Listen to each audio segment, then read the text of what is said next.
Recuerden que toda inversión tiene riesgos potenciales de perder dinero. Yo comparto las especulaciones personales que encuentro en el mercado, sus oportunidades y riesgos, pero no deben ser interpretadas como un incentivo de inversión. Buenas compañeros, el análisis del precio de Bitcoin hoy 24 de julio. A estas horas podemos ver una continuación del movimiento alcista del cual hemos estado hablando desde que se rompió al alza esta zona de consolidación. Del mismo modo, yo les estaba comentando que aún más importante que la ruptura al alza de este nivel de los 21.700 dólares era la ruptura al alza de esta otra directriz, ya que es en gráfico diario la que había estado conduciendo el movimiento bajista desde el mes de abril, que ahora ya se ha roto al alza y el movimiento alcista ha sido tan fuerte que ni siquiera ha vuelto a retestear. Actualmente una caída inclusive por debajo de los 21.000 dólares sería simplemente un toque, voy a dibujarlo, sería simplemente buscar la directriz con una fuerte probabilidad para que rebote y siga subiendo. De todas maneras, no es el primer escenario que podemos contemplar en este momento. El escenario primordial que podemos estar manejando sería un movimiento alcista por encima de los máximos anteriores para lo que viene siendo el día lunes. ¿Por qué? Porque normalmente lo que está generando la volatilidad a la baja en el mercado son las noticias negativas. Y como el día lunes solamente tenemos la entrega de resultados de algunas compañías, que no debería por qué ser malos los resultados, y no tenemos ninguna noticia fundamental por descontar, puede que simplemente tengamos una continuación del movimiento alcista. Además, aunque a muy corto plazo, viéndolo muy de cerca en este gráfico de 4 horas, podemos ver es que se están construyendo cada vez mínimos, más mínimos y máximos decrecientes. Bien, no tiene muy buena pinta, pero de todas maneras, ya romper al alza lo que son los 23.600 dólares, estaría empezando a dibujar una figura técnica muy positiva. Uno tiene, cuando está viendo el precio, que intentar interpretar todo lo que les está mostrando. Fíjense, esta viene siendo una pequeña área de resistencia. Y si el precio simplemente tuviera un pequeño movimiento alcista de este estilo hasta este punto, ya nos debería llamar mucho la atención las muy grandes probabilidades de que terminara siendo un hombro cabeza a hombro invertido. ¿Si lo ven? Por lo que no es por anticiparse a los movimientos, pero entonces lo importante y lo destacable es ver que esta que resistencia fue en este punto y se rompió falsamente al alza para perderse, y aquí en este punto hizo lo mismo. Si lo volviera a buscar por tercera vez, ya comenzaría a tener muy buena pinta. Siempre y cuando, y lo mismo que he estado manteniendo firme, mientras no pierda los 21.700 dólares, esto tendría unas probabilidades bastante altas de ser un movimiento alcista que puede comenzar a verse a partir del comienzo de la próxima semana. Igualmente, estamos dentro de otro movimiento, pero podemos ver que si se rompiera el alza los 23.700 dólares, con un cierre o dos por encima en este gráfico de 4 horas, buscar los 25.000 dólares es la probabilidad más alta. Además, justamente trazando lo que viene siendo el área de consolidación anterior del triángulo que les estaba comentando, este triángulo proyectado al alza, yo ya les había estado diciendo que tenemos la principal resistencia como toma de beneficio de todos los que se proyectaron al alza desde este punto en los 25.700 dólares, 25.500 dólares. En este punto, muy probablemente el precio deja de subir y se detenga. A partir de ahí puede seguir subiendo, por supuesto. Pero esta es una parada prácticamente obligatoria que el precio va a tener cuando comience su movimiento alcista. Eso es lo que podemos ver principalmente solamente con el análisis técnico. Entonces, así muy rápidamente y resumiendo, mientras el precio no pierda los 21.700 dólares, podemos permanecer en una idea claramente alcista. Y perder los 21.700 dólares no viene siendo todavía para abrir cortos. ¿Por qué? Porque tenemos la directriz esta, que está de color gris un poco más clarita, de un movimiento de una temporalidad superior. Y eso pues me indicaría que, aun perdiendo los 21.700 dólares, es bastante razonable pensar buscar los 21.000.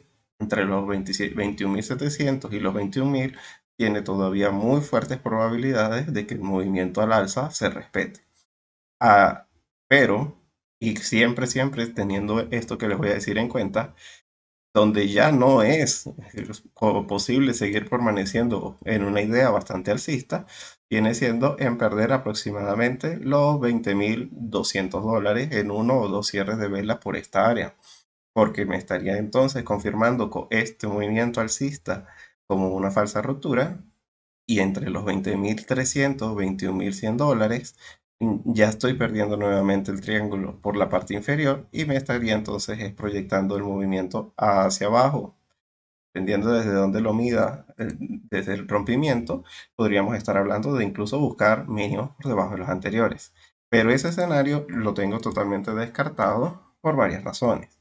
Sin embargo, no es una mala idea simplemente poner todas las cartas en la mesa e intentar leer el precio como un libro, de manera de poder tener las ideas lo más claras posibles.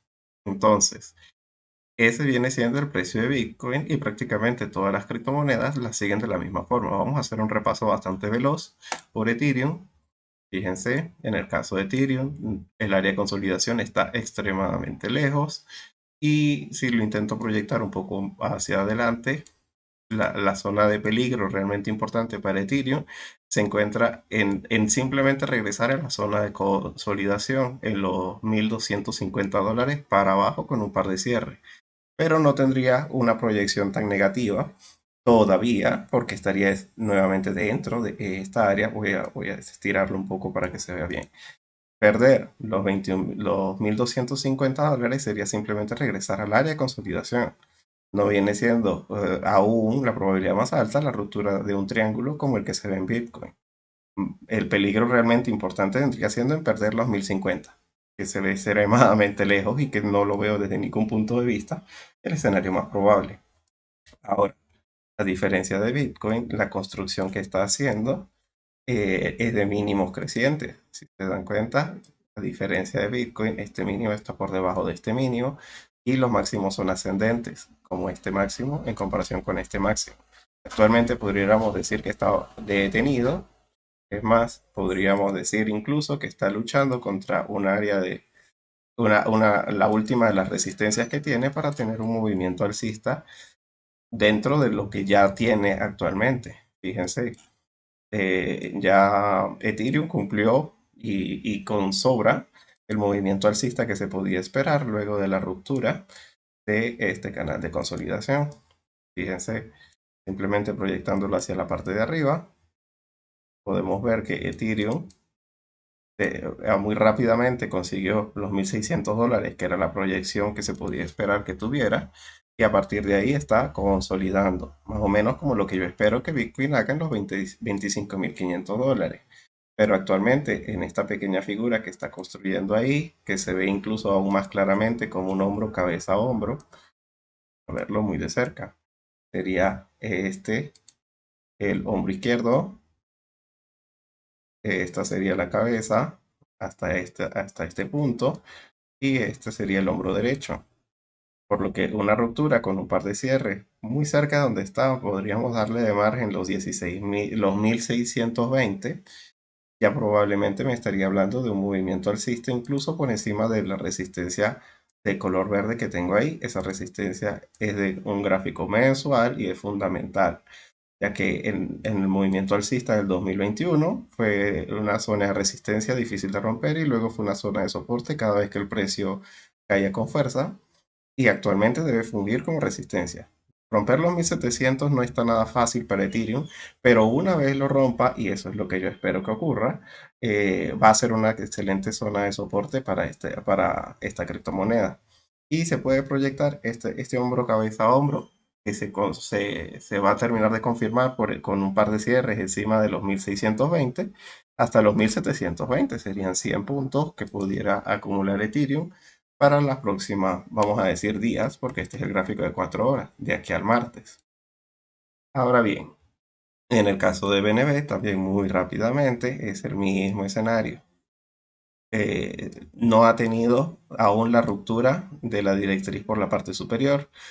que es la que une los máximos desde abril. En este caso, Binance Coin no está teniendo la misma respuesta alcista que había estado teniendo en el pasado, que era la que menos caía en comparación con las demás. Vamos a verlo en el gráfico diario. Es exactamente esa la directriz a la que me refiero, ¿cierto? Sí. A partir de los máximos que se comenzaron a construir luego de que Lionel Brainard nos dijo y nos echó el agua sucia con la reducción de balance por parte de la Fed, aún el BNB no ha sido capaz de recuperar esa zona del precio, que es fundamental. Por lo que pensar que BNB pudiera ponerse al día y simplemente tener un movimiento alcista por encima de esta zona de consolidación, siguiendo a las criptomonedas de mayor capitalización, es bastante probable. Es la que hasta ahora no está teniendo el mismo movimiento alcista que el resto. Y muy probablemente lo vaya a tener muy de la mano con los movimientos que se pudieran dar si continuamos con el movimiento alcista. Pareciera que Binance Coin, así como no cayó tanto como las demás a nivel porcentual, le está costando mucho más que a las demás recuperarse. Pero la zona en donde vendría siendo, si se confirma la ruptura, que podríamos verla muy de cerca. Estamos hablando de que se haga un cierre por encima de los $275, uno o dos cierres por encima, o simplemente como dándole muy poco margen, pero haciéndolo bien en los 271, pero con suficiente cierre o una buena justificación. Entre los 271 y 275 son las últimas resistencias importantes para entonces estar hablando de un movimiento bastante acelerado hasta los $317, ya que al ser la que aún no ha dado el movimiento que ya experimentaron Bitcoin y Ethereum, pueden ser de las que llegas tarde, pero te terminas montando en la que aún está por explotar. De todas maneras, es mejor no anticiparse porque pudiera ser que el mercado está descontando algo que nosotros no estamos considerando. El análisis técnico es muy noble y es mejor en ese sentido que el análisis fundamental. Si me conocen bien, saben que yo soy muy bullish con Binance Coin. Pero si Binance Coin simplemente estás teniendo este tipo de respuestas en donde no puede con su resistencia, mientras que Ethereum y Bitcoin no, yo debo olvidarme de este tipo de criptomonedas hasta que se ponga al día. Es decir, cuando tenga esta ruptura por encima de los $300, que es la directriz de abril, la fundamental del movimiento bajista, es que yo puedo volver a poner los ojos sobre Binance Coin. Es lo que yo estoy pensando. También, si me conocen, saben que yo soy extremadamente bearish, muy, muy bajista, muy, muy bajista con Ethereum, pero no puedo ir en contra de la tendencia y mucho menos de ver con la fuerte recuperación que está teniendo Ethereum. ¿Qué descuenta Ethereum? Que su paso de Proof of Work a Proof of Stake, la actualización Merge, que va a ser bastante pronto y que parece ser que todo va a ser exitoso. Ese es el lado especulativo del motivo de por qué eh, va a subir o está subiendo. Y digo especulativo y no fundamental, porque si vamos al caso, Cardano, la siguiente y última que vamos a mirar el día de hoy, está extremadamente rezagada en comparación con el resto. Eh, Vamos a dibujarlo. El triángulo que estamos viendo actualmente es el área de consolidación que se puede hacer uniendo los mínimos y máximos desde el año pasado, ¿no? Y la ruptura que está teniendo al alza puede ser muy significativa. Sin embargo, si para la próxima semana ya debería estar actualizado a Basil, que es el nombre de la actualización. Si ya la actualización Basil de Cardano está tan lista, no entiendo por qué no es capaz de construir máximos realmente significativos por la parte de arriba. Fíjense que ni siquiera estoy hablando de indicadores, sino simplemente la acción del precio, que es la más importante. Estamos prácticamente viendo que a Cardano le cuesta inclusive más que a Binance Coin subir, y lo digo porque Binance Coin está en un canal ascendente, mientras que Cardano está en un movimiento lateral extremadamente aburrido y largo. No tiene desde ningún punto de vista una forma de nosotros decir que realmente ya se va a ir al alza. La última resistencia realmente importante es esta, todavía la tiene por la parte de arriba, simplemente con la unión de los máximos que lo tienen atrapado desde el 15 de junio. Eh, El precio de Cardano es el que peor pinta tiene, a con todo y que tiene una actualización muy importante en puertas, que es la actualización de Basil. Ahora bien, en gráfico diario, esto tiene algo más importante que decir, y es que esta área de consolidación de la unión de los mínimos y máximos que se han estado conformando, dibujándola tímidamente desde este punto, vamos a dibujarlo solamente desde este punto, que es en donde se comienza a conformar desde la parte superior e inferior del rango con más frecuencia. Fíjense, desde el momento de la ruptura, estaríamos hablando que Cardano tiene muy buena pinta de precio por recuperar. Simplemente sería regresar hasta los máximos y mínimos que se estuvieron viendo durante enero y sería recuperar el 1 dólar con 15 centavos. ¿Por qué? Simplemente por la proyección que tiene el triángulo en donde se encuentra actualmente. Pero el movimiento debería haberse dado de alguna manera ya. Deberíamos estar por la parte superior, por eso es que tengo este Fibonacci dibujado aquí de color gris que casi no se ve. El movimiento debería haber roto ya desde hace tiempo, porque ya se debía haber descontado la actualización y el precio debe haber estado subiendo previo a la actualización. Y el hecho que ya estemos a una semana de que se dé y que toda la comunidad de Cardano esté tan bullish referente a esa actualización y el precio no responda al alza, habla extremadamente mal de Cardano, pero también nos deja la pista de que Ethereum no puede entonces estar subiendo con tanta fuerza por la actualización Merge si otras criptomonedas de gran capitalización también están teniendo una actualización importante y no suben. Es así de sencillo. Debería Cardano estar respondiendo al alza y no lo hace. Una de las razones por las que yo especulo, según la especulación del día, que Ethereum está subiendo tanto en comparación con Cardano y otras criptomonedas, además de ponerse al día porque era de las que más había caído, es simplemente que a la hora en la que abre la jornada de Wall Street, Ethereum es la que tiene más relación con el SP500. Y como el SP500 está teniendo una fuerte recuperación en los últimos días, fíjense, podemos ver que el movimiento de recuperación ha sido bastante vertical desde el 13 de julio.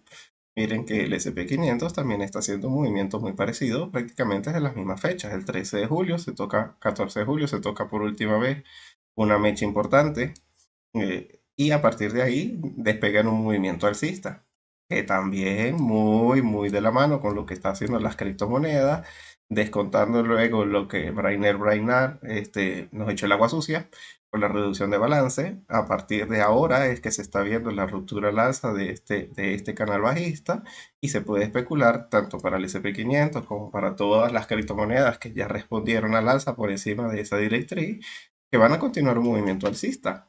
Es también entonces por eso que si Ethereum es la criptomoneda favorita para los americanos de operar, que siempre suba durante la jornada de Wall Street y al mismo tiempo que sea la que esté más ligada al SP500 y por eso esté respondiendo al alza con tanta fuerza.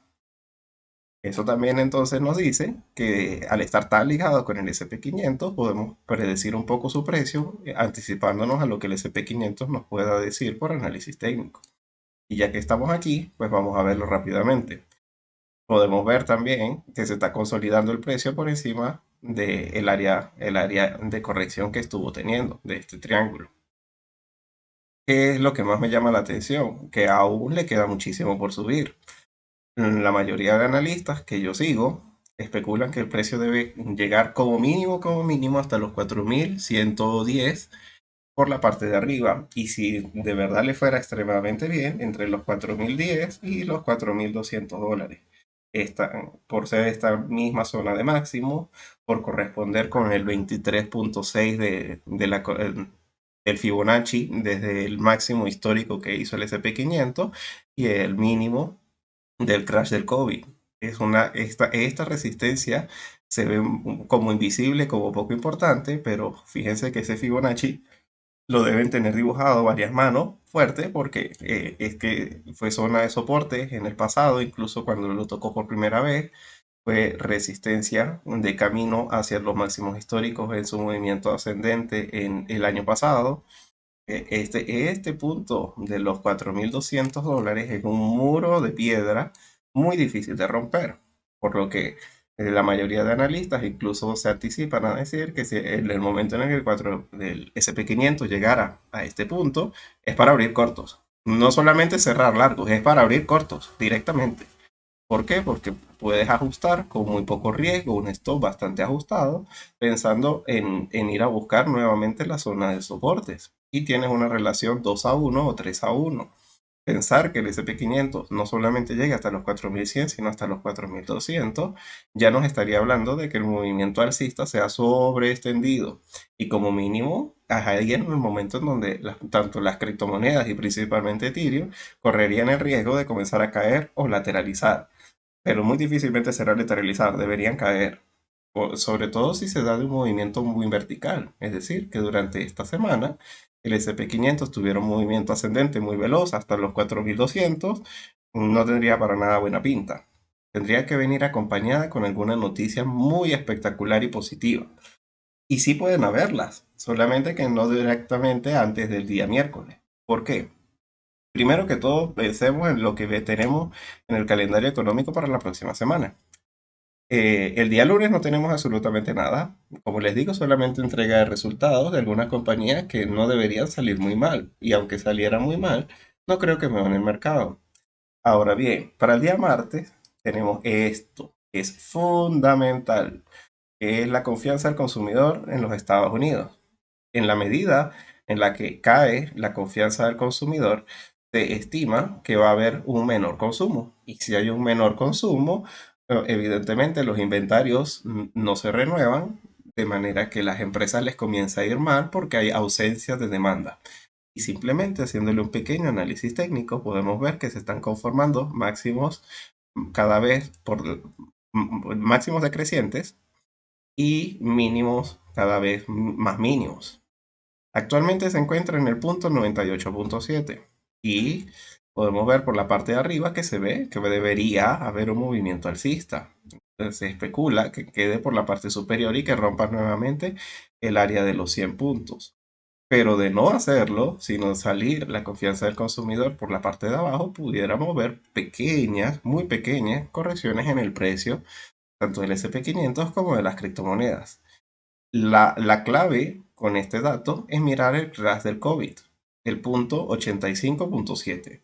Si bajo alguna circunstancia, no sea en este mes, pero si quisiera que lo tuviéramos todos en cuenta, en el mes de agosto o en el mes de septiembre, en la confianza del consumidor llegara a retraerse hasta el punto igual o por debajo del 85.7, vamos a tener una fuerte corrección, porque se estaría especulando lo que justamente esta confianza del consumidor mide, es que nadie está comprando, de que pues ya sea porque la gente está muy preocupada por el futuro y está guardando su dinero a plazos, que lo dudo, o simplemente no tienen dinero porque todo se le está yendo en transporte, en comida, la inflación.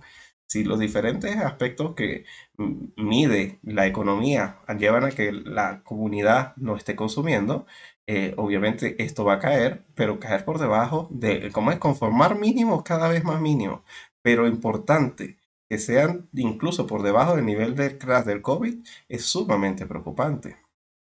Es decir, fíjense que si le doy a Max y veo el histórico, prácticamente esta fue la crisis del 2008, una confianza del consumidor en donde todos creían que se iba a ir a cero. Pero muy recientemente nunca hemos tenido un crash que sea por debajo de este punto. Este fue el crash del COVID, muy pequeño y de paso que se recupera al alza muy rápidamente. Pero si nos damos cuenta, se están conformando máximos decrecientes, obviando la parte del crash del COVID, son cada vez máximos decrecientes. Y no podemos hablar todavía de mínimos crecientes porque no se ha roto ese punto clave. Vamos a volverlo a poner como lo teníamos para volverlo a decir. Es este punto exactamente, el del 85.7, el que muy probablemente moviera muchísimo el mercado, porque estaríamos hablando de que ya estamos en una recesión y aún no se ha terminado de descontar. Fíjense que se estima es que suba hasta el punto 100.4 y no que caiga. Pero es algo que quisiera que tuviéramos en cuenta, ya que justamente los últimos días que se ha estado publicando este dato siempre se cae porque el dato sale por debajo del esperado. No debería salir por debajo de lo esperado, pero quisiera que lo tuviéramos en cuenta para el día martes, ya que si el día lunes no hay nada que descontar y somos alcistas, el día martes es como para estar simplemente pendientes de este dato. Y quería también dejarles claro esa idea de qué es lo que puede preverse en un mediano plazo referente a este indicador. Pero la clave de la semana no está ni en el lunes ni en el martes, está en el día miércoles. A la mitad de la jornada de Wall Street tenemos el comunicado del FOM en donde nos van a decir por cuánto va a ser la subida de la decisión de la subida de la tasa de tipos de interés. Actualmente estamos en 1,75 de interés y se espera una subida del 0,75 para completar este número. A mí no me sorprendería, y yo creo que al mercado tampoco, que saliera un 1% de subida y que se completara el 2,75 en vez del 2,50. Eso sería bajista. Puede tener algún tipo de volatilidad, pero no va a cambiar la tendencia alcista que se está conformando. ¿Saben qué sí puede ser grave y llevarnos a mínimos realmente significativos? Esto.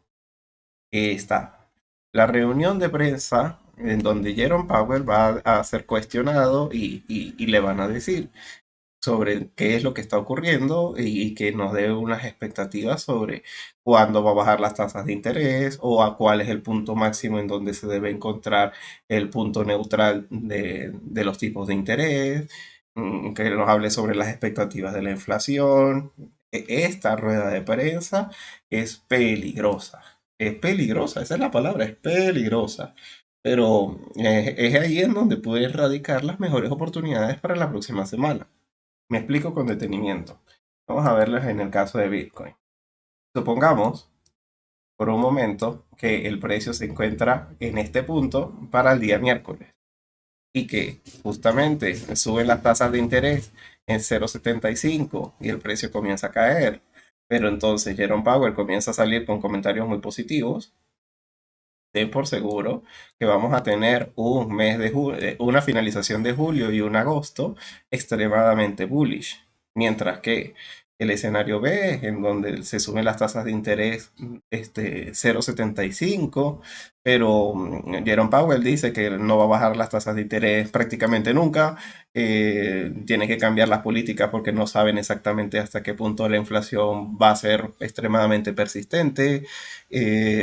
Al mismo tiempo hablan de que lo mejor que pueden hacer para mantener los precios del petróleo bajos es mantener un dólar alto. Si bajo alguna circunstancia los comentarios que hace Jerome Powell van un poco de la mano con lo que le encanta hacer, que es arruinarlo todo, podemos pensar que esta caída no se compraría y que el movimiento bajista es el más probable. Eso es lo que a mí me llama la atención, que ya yo estoy largo, yo ya se los había estado comentando, no desde hace mucho, pero sí desde los $21,700. Ahora bien, que me saque el mercado no me va a llevar a volver a entrar, sino hasta luego del día miércoles, cuando yo tenga un poco de claridad y se haya descargado todo lo que se pueda ver sobre los comentarios de la Reserva Federal. Porque pensar que esto es ciegamente alcista solamente se puede dar a partir de ese día. Para el mes de agosto es un mes estacionalmente poco volátil. Y para eso vamos a ver la volatilidad. Estacionalmente podemos ver que estamos incluso rompiendo a la baja los mínimos de la volatilidad que se han estado viendo en mucho tiempo. Y es por eso que las criptomonedas están subiendo. Les recuerdo que cada vez que la volatilidad cae, Bitcoin sube. Y eso ya está extremadamente estudiado. Esta zona de lo que prácticamente ha sido entre soporte y resistencia bastante respetada, podemos ver que se está perdiendo a la baja. Los 24, justamente los 23,75, los 24 puntos en el índice del VIX es lo que veo que se está perdiendo. Y estacionalmente, a nivel de agosto, la volatilidad cae. En otras palabras, a las criptomonedas les puede ir bastante bien con el riesgo y la anotación de que siempre hay muy poco volumen, pero eso no tiene eso no tiene mucha relevancia. Los movimientos alcistas siempre ocurren con poco volumen. Eso pueden escribirlo en un corcho y pegarlo en la pared. Los movimientos realmente con que ocurren al alza y con volumen tienden a tener correcciones. Mientras que en cambio unas subidas que se dan con poca fuerza pero constantes, donde el volumen no aparece, tienden a ser muy sólidos y tienden a ser pisos de mercado bastante respetados. Entonces, si sabemos que estacionalmente hay poco volumen que tiende a favorecer movimientos alcistas, si se tiende a ver que la volatilidad baja también en el mes de agosto y ya podemos ver que la estructura técnica es que la volatilidad está bajando, no hay por qué pensar que la probabilidad más alta es caer. Más bien, la probabilidad más alta es que el último riesgo que tenemos que asumir antes de pensar que este movimiento es alcista para el mes de julio, lo que queda del mes de julio y agosto, es simplemente las declaraciones del día miércoles, la cita fundamental e imperdible con Jerome Powell. Yo voy a estar compartiendo en directo todo lo que va a estar diciendo por mi cuenta de Twitter que está en la descripción. Si tienes alguna duda sobre lo que está ocurriendo, de por qué está cayendo y de repente por qué se está recuperando, todo eso muy probablemente sea ruido hasta que él termine de hablar. Pero si dice algo realmente muy importante, yo lo voy a estar compartiendo por mi cuenta de Twitter y te recomiendo que me sigas y actives la campanita, que ahí es en donde a minuto yo comparto absolutamente todo lo que está ocurriendo.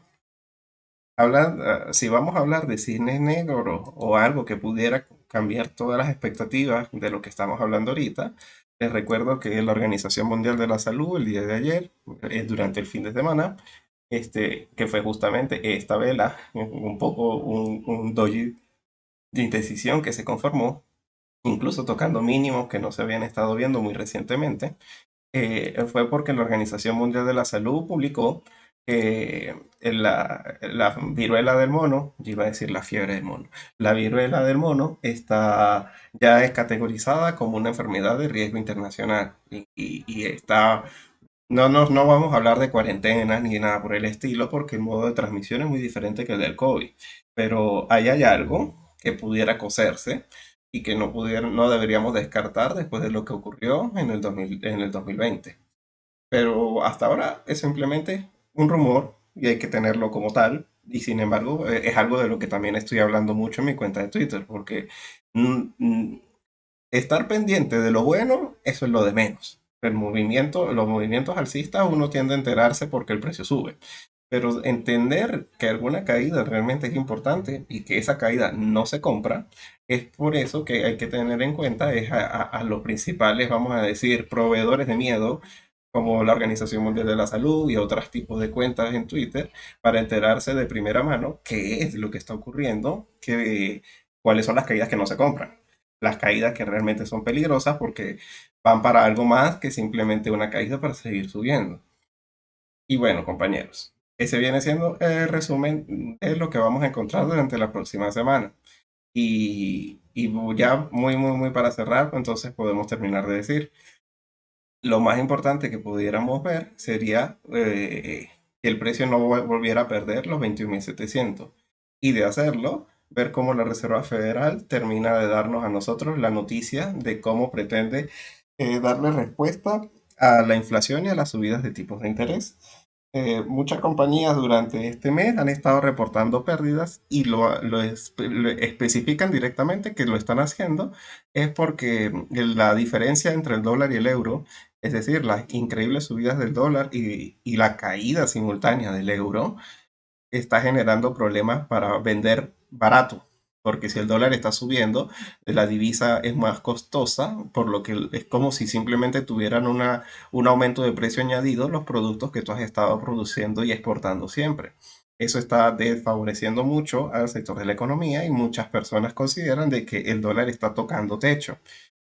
Yo no estoy del todo de acuerdo, pero lo que sí puedo decir, y estoy de acuerdo con todo el mundo, es que este sí es un piso local del mercado, que lo más probable es que vamos a estar teniendo un movimiento alcista, por lo menos durante el primer par de semanas del mes de agosto, y que entre más abajo se pueda armar una cartera, no solamente de futuros. Todavía en el spot sigo y me mantengo firme de que a esto le faltan mínimos, más mínimos por buscar durante el año, que van a ser las mejores zonas de compra. Estoy convencido, pero que tengamos un movimiento alcista durante las próximas 3 semanas está en la mesa. Está en la mesa siempre y cuando la Reserva Federal no nos salga con un cuento muy turbio. pero de que probablemente hasta mediados de agosto vayamos a tener un movimiento alcista tanto para Bitcoin como para todas las criptomonedas y donde muy probablemente Ethereum sea una de las más favorecidas, es el escenario más probable.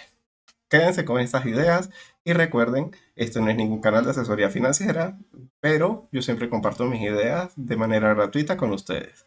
Los invito a que se suscriban al canal y le den también de este lado en YouTube el clic a la campanita para mantenerse al día sobre cuáles son las noticias que están moviendo el mercado y cómo el análisis técnico lo está interpretando cada una de las cosas que está sucediendo.